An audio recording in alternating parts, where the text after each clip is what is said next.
প্রিয় দর্শক, আমন্ত্রণ জানাচ্ছি টিভিএন 24 এর নিয়মিত আয়োজন টিভিএন নলেজ দেখার জন্য। সাথে আছি ডাক্তার সজল আশফাক। দর্শক, আপনারা জানেন যে এই অনুষ্ঠানে আমরা স্বাস্থ্য ও চিকিৎসা বিষয়ক বিভিন্ন প্রসঙ্গ নিয়ে আলোচনা করে থাকি। সেই সঙ্গে আমরা চেষ্টা করি আমাদের যে আলোচনা তার মধ্যে থেকে বিভিন্ন প্রশ্নের উত্তর দেওয়ার।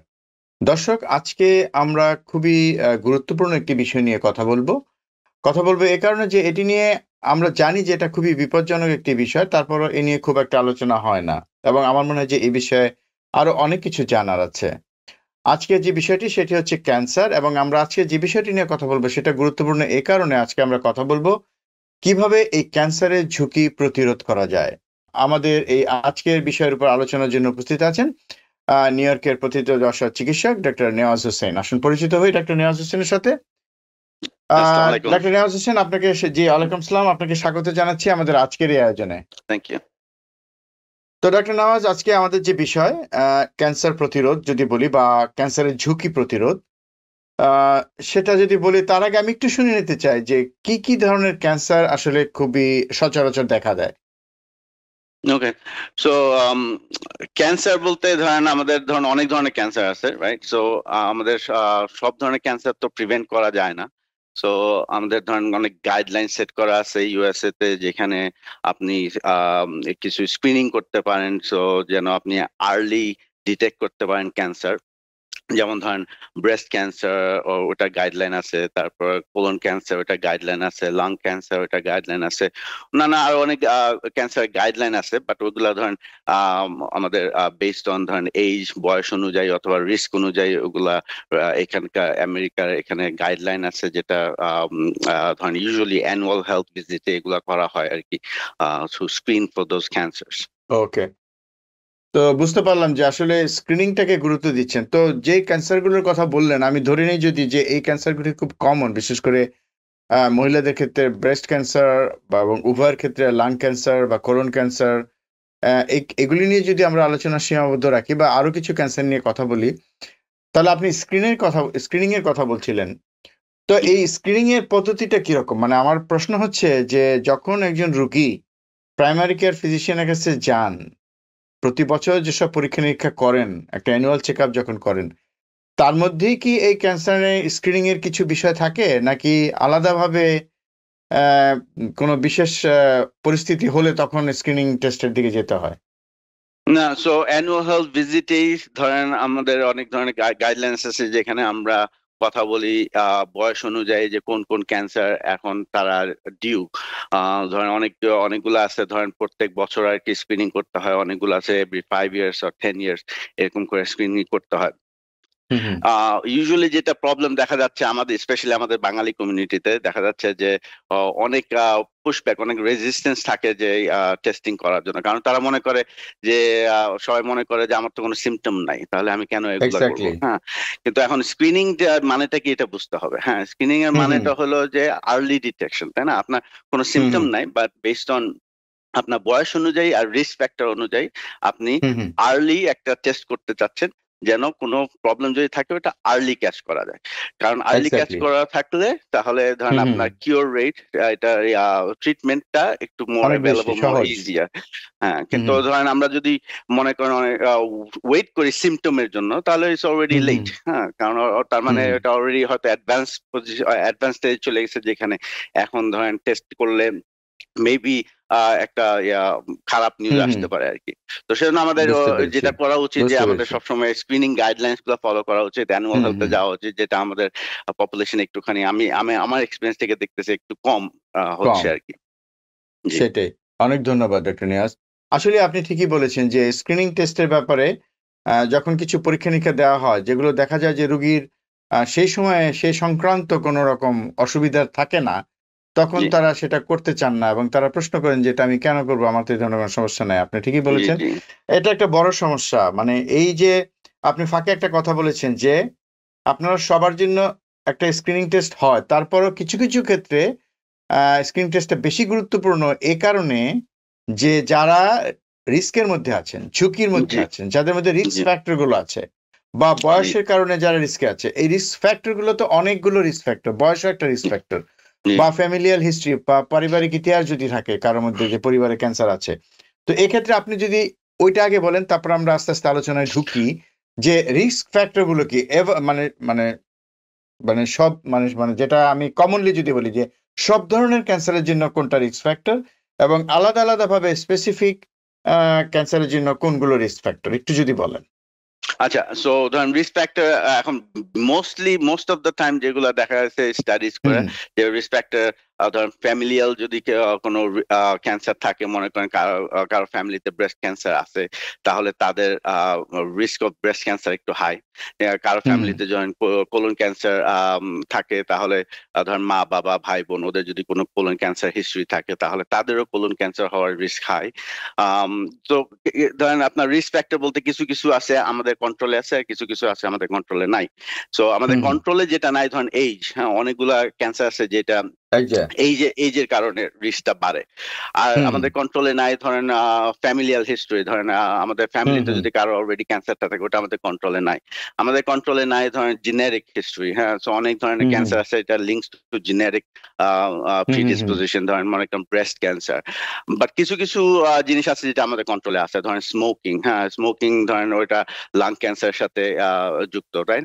সো স্মোকিংটা আমাদের হুম কন্ট্রোলে আছে। তারপরে ধরেন ওয়েট, হ্যাঁ, অনেক ধরনের ক্যান্সার আছে যেটা ওয়েটের সাথে রিলেটেড, যারা একটু ওবিস ওভারওয়েট তাদের রিস্কটা একটু হায়ার থাকে। হুম হুম সো হুম হুম হেলথি লাইফস্টাইল এগুলা ধরেন আমাদের কন্ট্রোলে আছে। সো এই ধরেন মনে করেন এন্ডোমেট্রিয়াল ক্যান্সার, ওভারিয়ান ক্যান্সার, এগুলো আর কি অ্যাসোসিয়েটেড, 60% এন্ডোমেট্রিয়াল ক্যান্সার ধরেন অ্যাসোসিয়েটেড উইথ ধরেন ওয়েট, হ্যাঁ। সো এরকম আর কি ওয়েটটা যেটা আমাদের কন্ট্রোল আছে, সো এই লাইফস্টাইলটা মেনটেন করাটা আর কি হুম হুম হুম। ইম্পর্টেন্স, ও তার আমাদের প্রিভেন্ট করতে পারি আর কি ক্যান্সার, যেগুলো আমাদের কন্ট্রোলে আছে। আচ্ছা, এই কন্ট্রোলের মধ্যে আমি আরেকটা জিনিস জানতে চাই যে ফুড হ্যাবিট কি কোনো ক্যান্সারের রিস্ক বাড়ায় কিনা, না, ফুড কোনো বিশেষ ফুড ধরনের হ্যাবিট খাবার? ডাইরেক্টলি অফকোর্স ধরেন মনে করেন অনেক সময় দেখা গেছে ধরেন colon cancer is associated with ধরেন আপনার হাই ফ্যাট ডায়েট, এগুলোর সাথে একটুখানি লিঙ্ক হুম আছে। হুম। But mostly the weight is the main problem. আবার আচ্ছা কিছু আচ্ছা। কিছু ক্যান্সার আছে ধরেন ভ্যাকসিনেশন দিয়ে প্রিভেন্ট করা যায়, ধরেন মনে করেন হুম হুম সার্ভিক্যাল ক্যান্সার, হ্যাঁ, হুম হুম হুম। সার্ভিক্যাল ক্যান্সারটা ধরেন ভ্যাকসিনেশন নিতে হয় ডুরিং জি। Teenage years. হুম হুম হুম। সো 90% কিওর রেট থাকে যদি ভ্যাকসিনেশন নেওয়া হয়। আচ্ছা আচ্ছা। তো আমরা যে সময় আমি একটু একটু ফুড সম্পর্কে দর্শকদের একটু আরেকটু পরিষ্কার করতে চাই, যেমন অনেক সময় আমরা শুনি যে প্রসেস ফুডের অন্যরকম মানে হেলথ রিস্ক আছে, যেটা বলা হয় যে এতে কোলেস্টেরলের রিস্ক বেশি বা অন্যান্য হার্ট ডিজিজের রিস্ক বেশি। এক্ষেত্রে এই প্রসেস ফুড, আমরা প্রসেস মিট বা যাই বলি না কেন, এক্ষেত্রে এগুলো কি কোনো ক্যান্সারের ঝুঁকি তৈরি করতে পারে? অবশ্যই অবশ্যই। সো প্রসেস ফুড, ধরেন প্রসেস ফুড অথবা আনহেলথি ফুড, এগুলাতে কি হুম হয়, হুম। ধরেন অনেক সময় ফ্যাটি লিভার হয়, হ্যাঁ, ধরেন হাই আহ কোলেস্টেরল ডায়েট যদি হয় ফ্যাটি লিভার হয়। সো ফ্যাটি আচ্ছা লিভার আচ্ছা। থেকে আবার অনেক সময় হয় ধরেন লিভার সিরোসিস হয়, তারপর লিভার হুম হুম। সিরোসিস থেকে ধরেন ক্যান্সার হয়, লিভার ক্যান্সার। সো দ্যাট এটা ঠিক। একটা ফ্যাক্টর। আরেকটা সামহাউ ধরেন কোলন রিলেটেড। ক্যান্সারের সাথে রিস্ক হুম আছে, হুম। তারপরে এন্ডোমেট্রিয়াল ক্যান্সারের সাথে রিস্ক আছে ও ও যেহেতু ডায়েটের সাথে। ওজনটা বেড়ে যাচ্ছে, রাইট? জি জি। হ্যাঁ। জি, অনেক ধন্যবাদ। তার মানে দর্শক যেটা বুঝলাম যে ডক্টর নেহাল যেটা বললেন যে কিছু কিছু রিস্ক আছে যেটা আসলে আমরা চাইলেই মানে সেটা থেকে বের হতে পারি না। যেমন কারো যদি জেনেটিক কোনো কারণ থাকে, আমার ভিতরেই যদি ক্যান্সারের কোনো প্রচ্ছন্নভাবে ক্যান্সারের একটা সুপ্ত ক্যান্সারের যে প্রবৃত্তি সেটা যদি সুপ্ত অবস্থায় থাকে, সেটা কিন্তু সুযোগ পেলেই কিন্তু তার প্রকাশ ঘটবে। সেই জি সুযোগটা আমরা দিব না। সেটাই হচ্ছে প্রিভেনশন বা মানে জি প্রতিরোধ। আরেকটা জি যেটা ডক্টর নিয়াজ বললেন যে আ পারিবারিক ইতিহাস। পরিবারে আপনাদের যে কারো যেকোনো ধরনের ক্যান্সারই যদি থাকুক না কেন, তখন কিন্তু আপনাদেরকে অবশ্যই স্ক্রিনিং টেস্টের মধ্যে যেতে হবে। আরো কিছু পরীক্ষা-নিরীক্ষার মধ্যে যেতে হবে। নিশ্চিত হতে হবে সেই ঝুঁকির সাথে আপনিও কোনোভাবে জড়িত কিনা বা আপনিও ভবিষ্যতে সেই ঝুঁকির মধ্যে পড়তে যাচ্ছেন কিনা, জি সেটা নিশ্চিত হওয়া দরকার। আরেকটা হচ্ছে যে যেটা ডক্টর নিয়াজ বললেন যে আ আ যেটা পারিবারিক ইতিহাস, আ আ জেনেটিক, আ আরেকটা বোধহয় কি একটা বলছিলেন যে শুরুতে যে আ ডায়েট রিলেটেড। হ্যাঁ, ডায়েট রিলেটেড, ও ডায়েট বা স্মোকিং রিলেটেড। আর এইজটাও আমাদের এ কন্ট্রোল নেই, বয়স, সেটা বলতে ইয়েস, চাচ্ছি। দুঃখিত জি, আসলে ভুলে গিয়েছিলাম। জি, বয়স যেটা আমরা কোনোভাবেই কোনোভাবেই প্রতিরোধ করা সম্ভব না। বুড়িয়ে গেলে, বয়স বাড়লে কিছু কিছু রোগের ঝুঁকি যেমন বাড়ে, সেই সাথে ক্যান্সারের ঝুঁকিও জি, বাড়ে। তা আর কিছু কিছু ঝুঁকির কথা আপনি যেটা বললেন, আমি দর্শকদের আবার রিপিট করছি এই কারণে, যেগুলো খুব গুরুত্বপূর্ণ, যেমন জি, স্মোকিং, অ্যালকোহল, তারপরে ফ্যাটি ডায়েট, তারপরে আপনি যেটা বললেন যে ওবিস মানে ওজনটা জি, বেড়ে যাওয়া। জি, এগুলো অনেক ক্যান্সারের ঝুঁকি তৈরি করে। দর্শক, খুব সহজ বিষয়, এগুলো যদি আমরা প্রতিরোধ করি অনেক ক্যান্সার প্রতিরোধ করা যাবে। এবার আমরা প্রতিরোধে যদি আসি, আপনি ব্রেস্ট ক্যান্সারের কথা বারবার বলছিলেন যে ফ্যামিলিয়াল জি একটা ডিসপোজিশন থাকে এখানে। তো এই আমরা জানি যে প্রতি মানে বছর প্রায় গ্লোবালি যদি চিন্তা করি যে 20 মিলিয়ন মানুষ কিন্তু এই নতুন করে ক্যান্সারে আক্রান্ত হচ্ছে এবং জি প্রায় 10 মিলিয়ন মানুষ কিন্তু মারা যাচ্ছে। এই যে হার, তো এই যে হারটা এখন হয়তো আমি জানি না যে ক্যান্সারের হার বেড়েছে কিনা কোনো কারণে আমাদের, আপনি যেটা বললেন যে আমাদের লাইফস্টাইল চেঞ্জ বা অন্যান্য কারণে। আবার এমনও হতে পারে যে ক্যান্সার ডিটেক্ট হচ্ছে বেশি এখন। হ্যাঁ? ক্যান্সার জি নির্ণয় হচ্ছে বেশি। তো সেটাই, তবে যাই হোক পরিসংখ্যান বলছে অনেক মানুষ আক্রান্ত হচ্ছে। এটাই বড় কথা এবং অনেক মানুষ মৃত্যুবরণ করছে। জি এবং সেই ঝুঁকির মধ্যে আমরা কিন্তু প্রত্যেকেই আছি।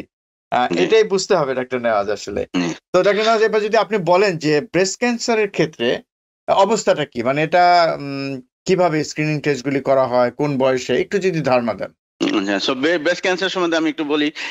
জি। সো এভারেজ রিস্ক হচ্ছে ধরেন বাংলাদেশের পপুলেশনে যেটা বাংলাদেশের ডেটাটা একটুখানি লিমিটেড বিকজ সবাই তো টেস্টিং করতেছে না। যে না। অনেকে ধরেন ক্যান্সার আছে কিন্তু জানতেছেও না, কেউ এমনিও মারা যাচ্ছে। তো ধরেন বাংলাদেশে ওই স্ক্রিনিং পদ্ধতিগুলা নাই। তো ধরেন বাট ধরেন আমেরিকাতে ধরেন 1 in 8 পিপল, ধরেন একটা 1 in 8 ওমেন, হ্যাঁ, মানে 8 জন মহিলার মধ্যে একজন মহিলা ব্রেস্ট ক্যান্সার হতে পারে। এটা হলো that's how risk it is, এত মানে বড় প্রেভালেন্স এখানে।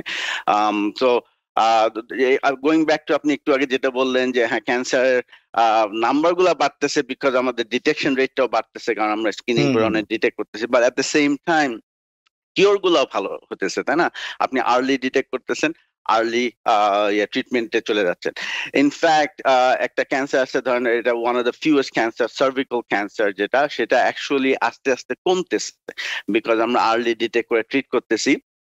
তো আর ভ্যাকসিনেশনটা যেহেতু দেওয়া হচ্ছে, তো সেজন্য ওই সার্ভিক্যাল ক্যান্সারটা আস্তে আস্তে প্রেভেলেন্সটা কমতেছে কমতেছে, almost hmm, in a hmm. Few years অথবা আমাদের নেক্সট জেনারেশন দেখতে পারবে ধরেন সার্ভিক্যাল ক্যান্সার আর নাই, যদি সবাই এই গাইডলাইন গুলো ফলো করে।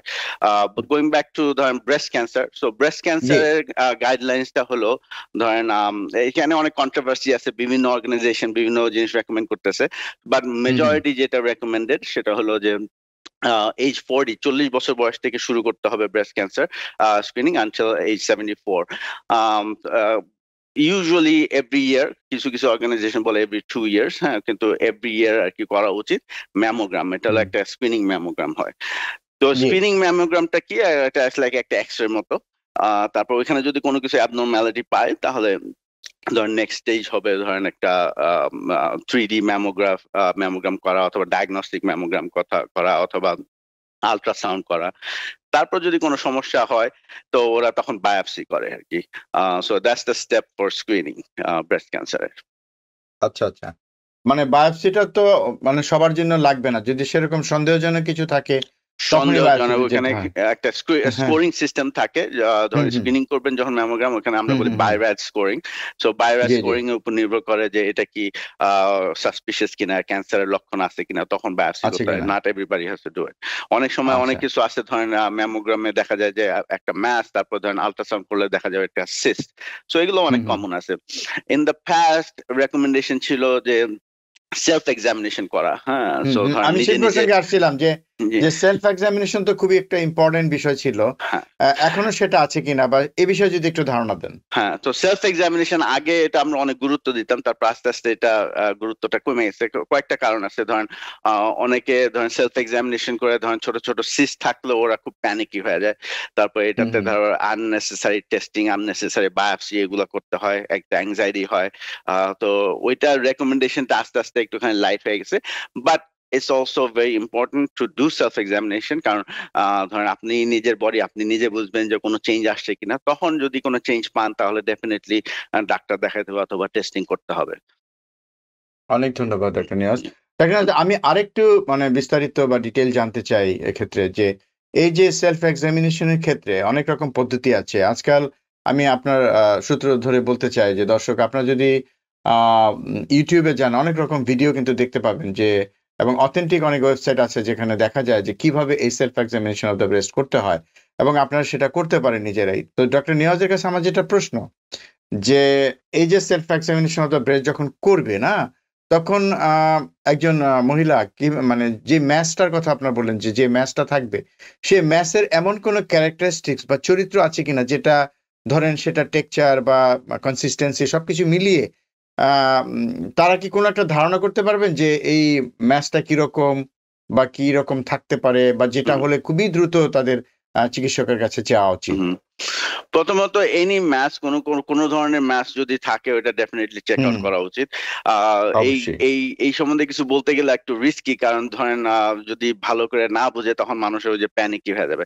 তো এমনি জি। যেটা ক্যারেক্টারিস্টিক ধরেন কোনো যদি নজল কোনো ম্যাচ যদি ফিল করা যায় যেটা ধরেন হুম, ধরেন মুভ করা যাচ্ছে না, এক জায়গায় স্টাক হয়ে আছে, ওইটা একটা ব্যাড ক্যারেক্টারিস্টিক। তারপরে ধরেন অনেক সময় আহ, আহ, ব্যথা হয়, তারপরে অনেক সময় ব্রেস্টের নিপল থেকে ডিসচার্জ হয়, ধরেন নিপল থেকে হুম, অনেক সময় ব্লাড বাইর হয়, সো এগুলো হলো ব্যাড সাইন।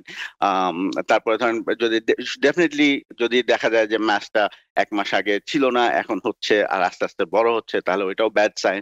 তো এগুলো আর কি, that's what we have to look out for. আচ্ছা। তো আমরা যেটা অনেক সময় শুনি যে এই যে ম্যাস বা যে চাকা যদি স্তনে দেখা দেয় বা ব্রেস্টে দেখা দেয়, তো আমরা যেটা শুনি যে টিউমার বা ক্যান্সারের ক্ষেত্রে সেগুলা প্রথম দিকে বেশিরভাগই ব্যথাহীন থাকে, ব্যথা জি। হয় না। মানে এই কথাটা কতটুকু সত্যি? হ্যাঁ, ডেফিনেটলি। এখন ডিপেন্ডস, এটা সাইজ কতটুকু ওইটার উপর নির্ভর হুম, হুম, করে।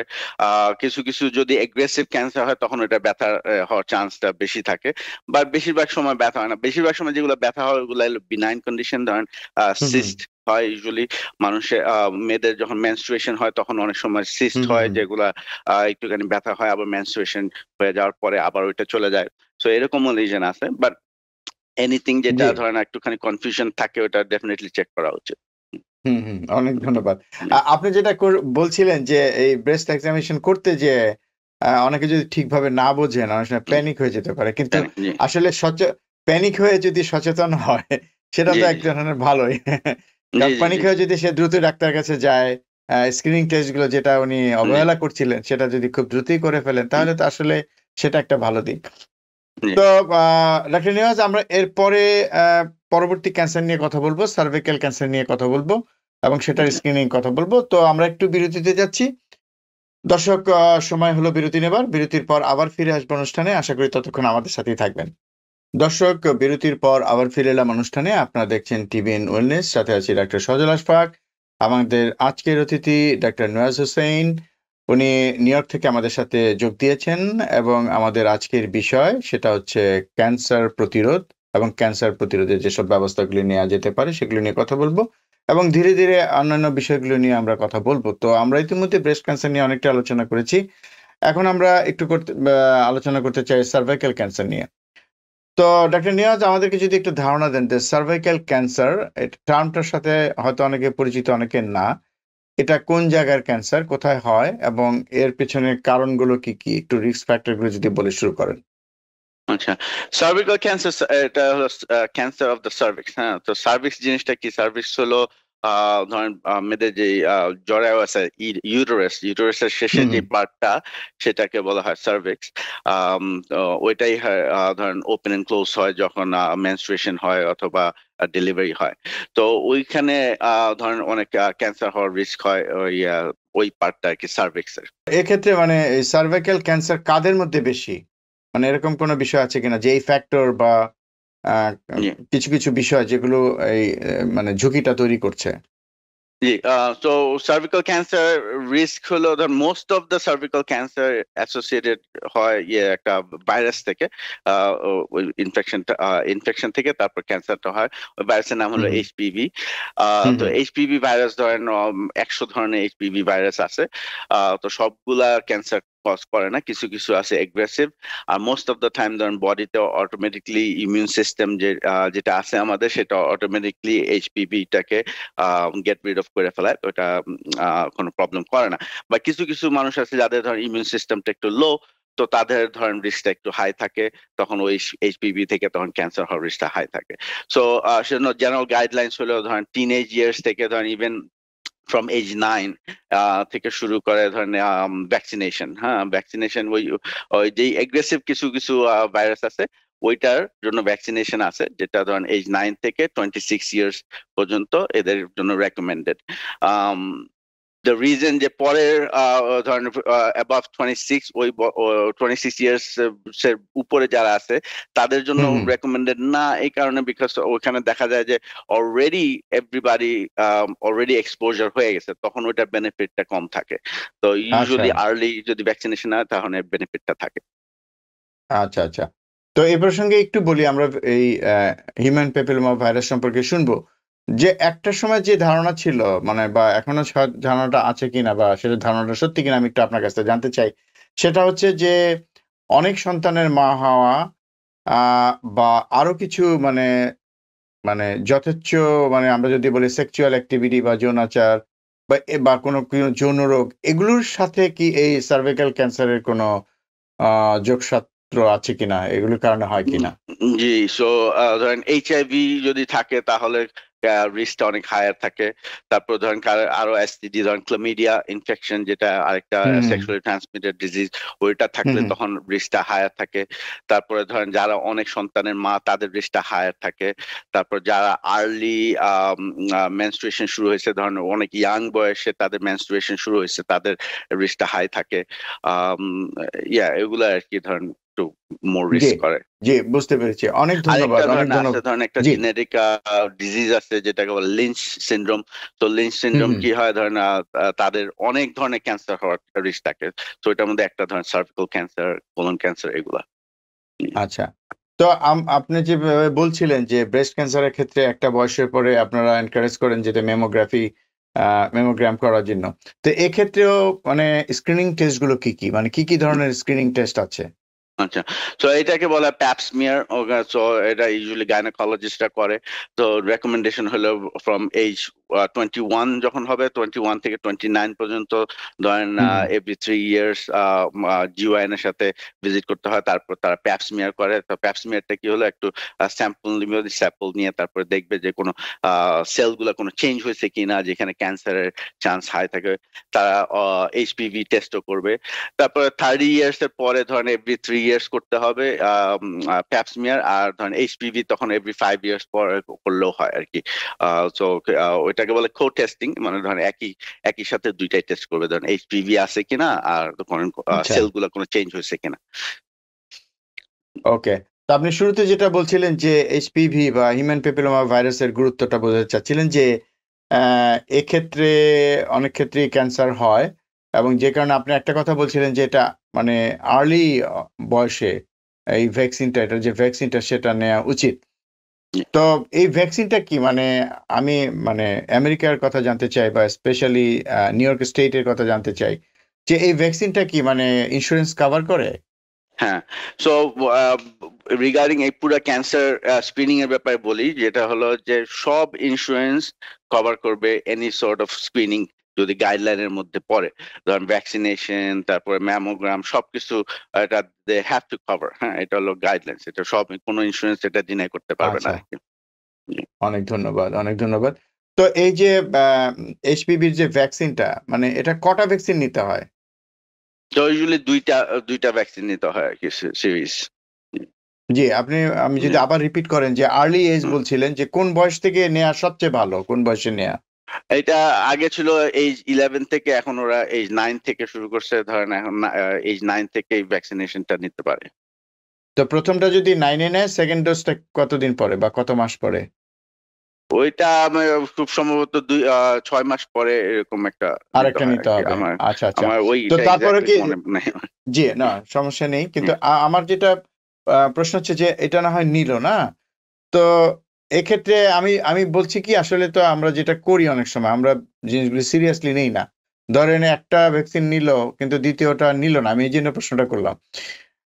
বা আরেকটা প্রশ্ন আমি আগেই করে রাখি। এটা একটা প্রশ্ন যে দুটোই নিতে হবে কিনা বা না নিলে সমস্যা কি? যদি একটা নিল দ্বিতীয়টা নিল না, বা পরবর্তীতে একটু দেরিতে যদি হয়, ধরেন আপনি 9 এ না হয় যদি 13 এ বা 14 এ যেয়ে কেউ নেয়, সেক্ষেত্রে কি বেনিফিটটা পাবে কিনা? আমি এই প্রশ্নটার উত্তরটা আগে চাই। হ্যাঁ, হ্যাঁ, হ্যাঁ। তো সেই ক্ষেত্রেও বেনিফিট হবে, মানে যত মিস হইলেও এটা নিয়ে নেওয়া উচিত, সেকেন্ড ডোজটা নিয়ে নেওয়া উচিত আর কি। নিয়ে নেওয়া উচিত, নিয়ে জি, নেওয়া উচিত। বেনিফিটটা আচ্ছা। থাকবে। জি, হুম, হুম। তো সেটাই, দেরি হলেও মানে নেওয়া উচিত আসলে। কারণ জি, তারপরেও কিছুটা তো বেনিফিট অবশ্যই পাবে। জি। তো আরেকটা প্রশ্ন হচ্ছে যে যারা ভ্যাকসিন নিচ্ছেন তারাও কি স্ক্রিনিং এর আওতায় রাখছেন কিনা তাদেরকেও কি সেই যে স্ক্রিনিং টেস্ট সেগুলো করছেন নাকি তারা যদি কোনো উপসর্গের কথা বলে তখন করছেন? না, না। সো স্ক্রিনিং কোনো সিম্পটম থাকতে হবে না। তো স্ক্রিনিং হলো এইজ অনুযায়ী। হ্যাঁ? সো এই ভ্যাকসিনেশন নিলেও এই স্ক্রিনিং করতে হবে, না নিলেও স্ক্রিনিং করতে হবে। বা যারা ভ্যাকসিনেশন নিতেছে তাদের রিস্ক কম, কিন্তু স্ক্রিনিংটা করতে হবে আরকি। সেটাই মানে ভ্যাকসিন নেওয়া যে মানেই যে আপনি 100% আপনি জি, এ থেকে প্রতিরোধ পাচ্ছেন তা কিন্তু না। কাজেই ভ্যাকসিন নিলেও আপনাকে ওই স্ক্রিনিং এর মধ্যে দিয়ে যেতে হবে। জি। তো এখন যদি এরপরে আমরা যেটা জানতে চাই যে এই ক্যান্সারের মানে এটার কোনো মানে আর্লি কোনো সিম্পটমস আছে যে এই সার্ভাইকাল ক্যান্সারের? জি, সো সার্ভিক্যাল ক্যান্সার যদি সিম্পটম থাকে তাহলে ধরেন ওটা অলরেডি একটা অ্যাডভান্স সিচুয়েশন চলে অবস্থায় গেছে। চলে গেছে। তো ধরেন পেলভিক পেইন হতে পারে, হ্যাঁ? তারপরে ধরেন ব্লিডিং হতে পারে, হ্যাঁ? তো ধরেন মেনস্ট্রুয়েশন তো এক ধরনের, মেনস্ট্রুয়েশন এর বাদেও বে ব্লিডিং হতে পারে। হুম, হুম। তারপরে ধরেন ইন্টারকোর্স এর সময় ব্যথা করতে পারে। সো এগুলো আরকি কিছু সিম্পটম যেটা দেখা দেয়। বুঝতে পেরেছি। অনেক ধন্যবাদ ডাক্তার নিয়াজ। হুম, তো আমরা আলোচনা করছি বিভিন্ন ক্যান্সার নিয়ে। এবার যদি আমরা মানে আরো একটি গুরুত্বপূর্ণ আ ক্যান্সার যেটা নিয়ে আলোচনা হওয়া উচিত বারবার আ সেটা হচ্ছে কোলোরেক্টাল ক্যান্সার। সো এই কোলোরেক্টাল ক্যান্সার সম্পর্কে বলেন যে এটা আসলে অনেকেই জানেন কোলনে হয়। তো তারপরেও আপনার কাছ থেকে শুনতে চাই এটা কোথায় হয়? এর পেছনে পারিবারিক ইতিহাস কতটা দায়ী? আ হুম। একটু যদি বলেন বিষয়গুলো। সো কোলন ক্যান্সার ব্যাপারে বলি, ইন ওয়ার্ল্ড ওয়াইড ধরেন এটা second most common cancer related death আরকি, যেটা আরকি। সো এই কোলন ক্যান্সারটা হয় যদি ফ্যামিলিতে যদি হিস্ট্রি থাকে, যেমন ধরেন মা হুম, হুম। বাবা ভাই বোন immediate family first degree relative ওদের যদি থাকে তাহলে রিস্কটা একটু হায়ার থাকে। তারপর কিছু কিছু জেনেরিক প্রিডিসপোজিশন আছে, ধরেন ফ্যামিলিয়াল পলিপোসিস একটা আছে, তারপর লিঞ্চ সিনড্রোম আছে, যেগুলোর জন্য রিস্কটা একটু হায়ার থাকে। আমাদের diet also plays a factor, যেখানে আমাদের bad diet can also cause a risk.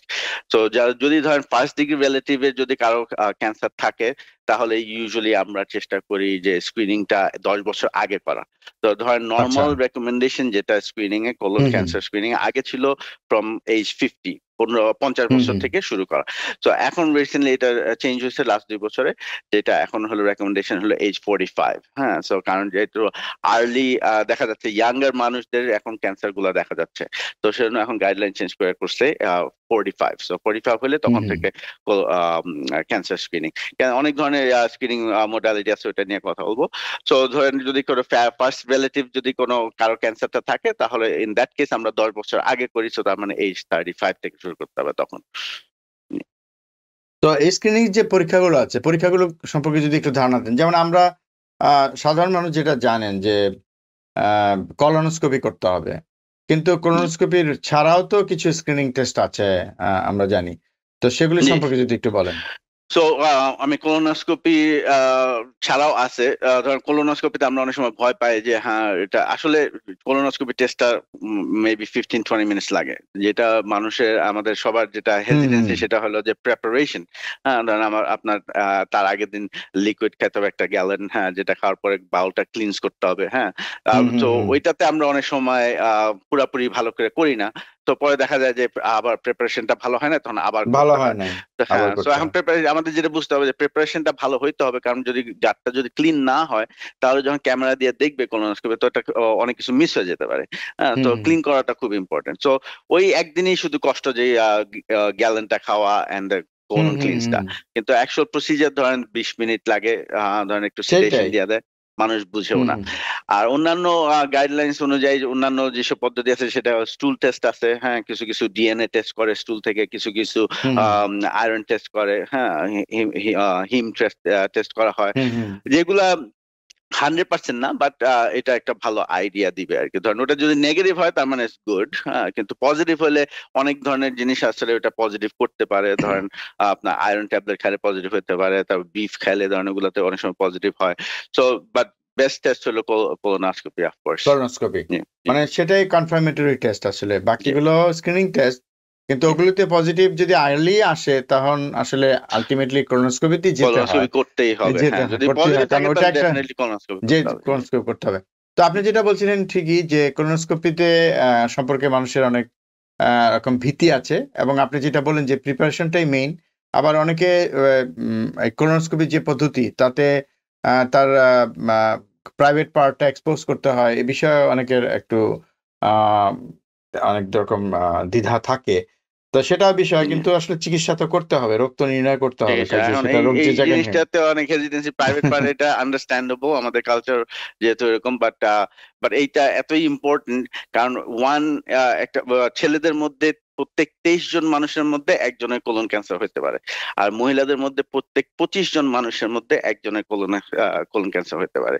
তো আমাদের প্রাইভেসি পার্টটা তো ডেফিনেটলি আমাদের কনসিডার করতে হবে, but at the same time আমাদের এটাও কনসিডার করতে হবে রিস্কটা হুম কত হুম। হাই। হ্যাঁ, তো এই same thing with breast cancer. ধরেন আমাদের আমাদের যে ডায়াগনস্টিক সেন্টার আছে ওখানে আমাদের পুরো ওমেনদের আলাদা সেকশন আছে। তো আমি যতই বোঝানোর চেষ্টা করি যে এটা ওমেনদের আলাদা কোনো অসুবিধা নেই, সব মহিলা টেক, হুম হুম। তারপরেও মানুষের হেজিটেন্সিটা থাকে ওই থাকে, এক্সপোজারের ব্যাপারটা। ঠিক, এটা কালচারাল থাকে, একটা জিনিস আর কি। সেটাই জি, থাকে।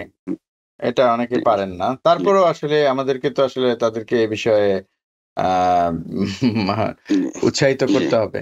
আপনি জি, ঠিকই বলেছেন।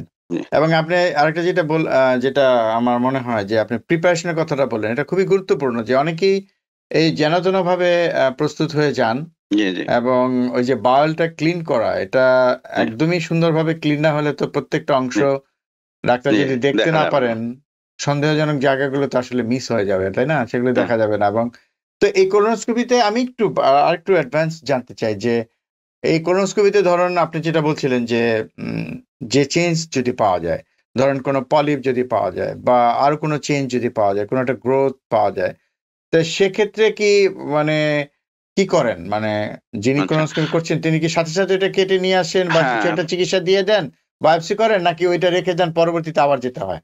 না না, সো এটা সাথে সাথে কেটে ফেলে, তারপর এটা ল্যাবে টেস্ট করা হয় এটা কি ধরনের গ্রোথটা ছিল। অনেক গ্রোথ হুম আছে হুম যেটা বিনাইন এমনি হয়, এটা তেমন কোনো চিন্তার কিছু না। বা হুম। ইউজুয়ালি যদি পলিপ থাকে তাহলে ধরেন ডিপেন্ডস ওটা সাইজ কিরকম, ওটা টেক্সচার কিরকম, ওটার উপর নির্ভর করে। তাহলে ধরেন আবার কোলোনোস্কোপি করতে হবে 3 বছর পরে অথবা 5 বছর পরে, ইউজুয়ালি 5 বছর পরে। অলসো ডিপেন্ডস যে কতগুলা পাইছে আর কি, বা ওটার সাথে সাথে কেটে ফেলা হয় আর কি। তার মানে হচ্ছে যে প্রথমবার কোলোনোস্কোপি করার পরে তখন কি পাওয়া গেল সেটা একটা বড় জি, বিষয়। তো জি, সেক্ষেত্রে আপনি যেটা বলছিলেন, যদি কোনো পলিপ পাওয়া যায় বা অন্য কোনো গ্রোথ পাওয়া যায়, সেটাকে তারা কেটে নিয়ে আসবে এবং বায়োপসি করতে পাঠাবে, এবং সেটার যে রিপোর্ট সেটার উপর নির্ভর করছে যে তার পরবর্তী চিকিৎসা কি হবে, বা পরবর্তীতে কখন আবার এই যে কোলোনোস্কোপিটা উনি রিপিট right, করবেন।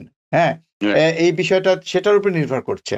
জি, জি, এবং এটা তাদের হয়তো কারো ক্ষেত্রে হয়তো প্রতি বছর, কারো 2 বছর, 3 বছর, 5 বছর, মানে এটা জি, আপনারা নির্ধারণ করবেন তার অবস্থার হ্যাঁ, ওই অনুযায়ী, পলিপের উপর রাইট? নির্ভর করে, জি, নির্ভর করে, এক্স্যাক্টলি। জি, সেটাই।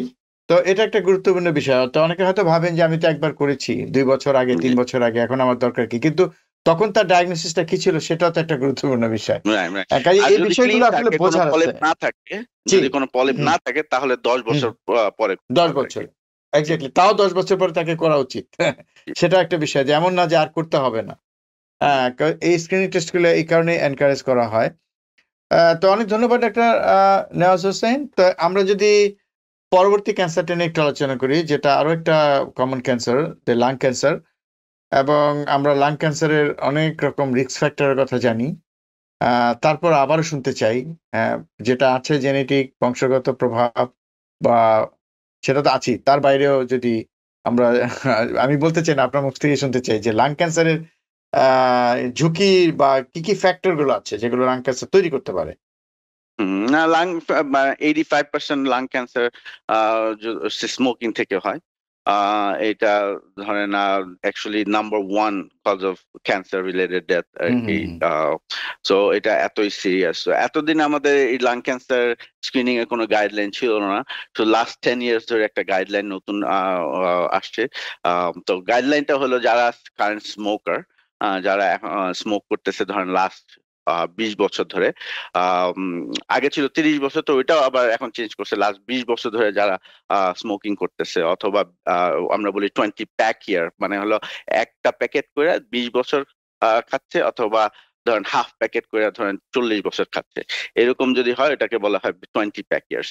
তো 20 প্যাক ইয়ার্স যদি যারা স্মোকিং করতেছে অথবা যারা আগে করতো 20 প্যাক ইয়ার্স হয়েছে কিন্তু কুইট করছে ধরেন লাস্ট 10 বছর আগে 5 বছর আগে, সো লিমিট হলো 15 ইয়ার্স। যদি লাস্ট 15 বছরের আগে স্মোক করে তাহলে স্ক্রিনিং করতে হবে না, কিন্তু লাস্ট 15 বছরের মধ্যে যদি কুইট করে থাকে তার বয়স যদি 50-এর উপরে হয়, 50 থেকে 80, তাহলে তাদের সিটি স্ক্যান করতে হবে। এটাকে বলা হয় লো ডোজ সিটি স্ক্যান।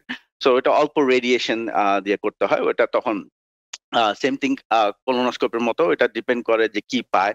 যদি কোনো ধরনের নজল পায়, নজল মানে ধরেন ছোট ছোট গ্রোথ যদি পায় তাহলে ডিপেন্ড করে এটা সাইজের উপরে, তখন আবার হয়তো করতে হবে। আবার অনেক সুগুলো আছে ধরেন বিনাইন, তো ধরেন প্রত্যেক বছর একবার করে আর কি সিটি স্ক্যান করতে হবে। অনেক ধন্যবাদ ডাক্তার নিয়াজ।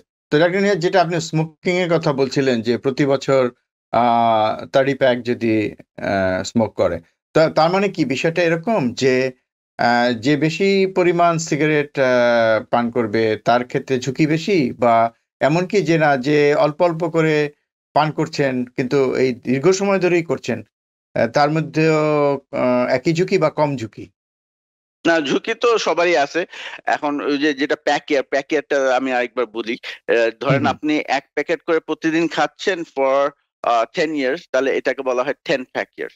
আর আপনি যদি ধরেন হাফ প্যাকেট করে যদি খাচ্ছেন 10 ইয়ার্স, তখন এটাকে বলা হয় 5 প্যাক ইয়ার্স। তো গাইডলাইন যেটা সেটা হলো 20 প্যাক ইয়ার হিস্ট্রি। হ্যাঁ, সো ধরেন মনে করেন 20 বছর ধরে এক প্যাকেট করে সিগারেট খাচ্ছেন এভরিডে, তাহলে এটাকে বলে 20 প্যাক ইয়ার্স। আর যদি ধরেন আপনি 20 বছর ধরে হাফ প্যাকেট করে খাচ্ছেন, তাহলে এটা হলো 10 প্যাকেট। তখন আর করতে হবে না, মানে সিগারেট তো অবভিয়াসলি কুইট করা উচিত, বাট কথা হলো তখন তারা they don't fall in that category আর কি।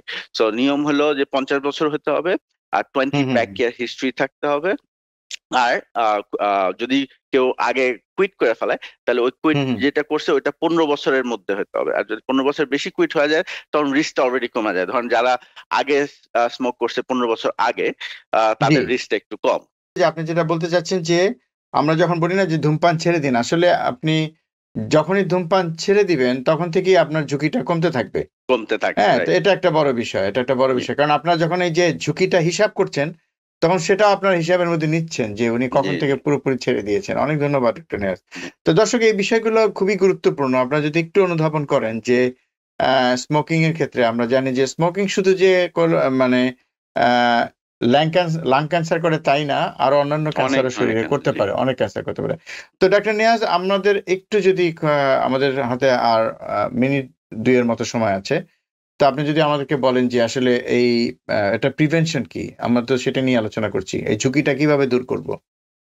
না, তো লাং ক্যান্সারের ক্ষেত্রে প্রিভেনশন তো ডেফিনেটলি ধরেন আপনার স্মোকিং ওটা ছেড়ে দেওয়া, বা ওভারঅল লাস্ট যেটা বলতে যাচ্ছি যে সবকিছুই ধরেন প্রিভেনশন আছে, বাট ধরেন আপনার হেলথি লাইফস্টাইল যেগুলো আমাদের কন্ট্রোলে আছে সেগুলো আমাদের সবসময় করতে হবে। যেগুলো কন্ট্রোলে নাই সেটাও আপনাদের সিরিয়াসলি নিতে হবে, সেজন্য গাইডলাইন্স গুলো দেওয়া আছে। তো আমাদের বাঙালিদের মধ্যে আমাদের যেটা হেজিটেন্সি আছে সেটা আমি ক্লিয়ার করতে চাচ্ছি যে দেখেন, সিমটমের জন্য ওয়েট করলে হবে না।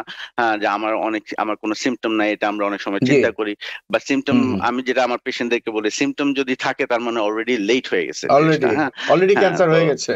হ্যাঁ, তো আর্লি ডিটেকশন আমাদের ফোকাস করতে হবে, প্রিভেনশনে ফোকাস করতে হবে। কারণ ইনফ্যাক্ট মনে করেন ব্রেস্ট ক্যান্সার ওমেনদের জন্য এটা অনেক বড় একটা ক্যান্সার, অনেক ঝুঁকি একটা ক্যান্সার।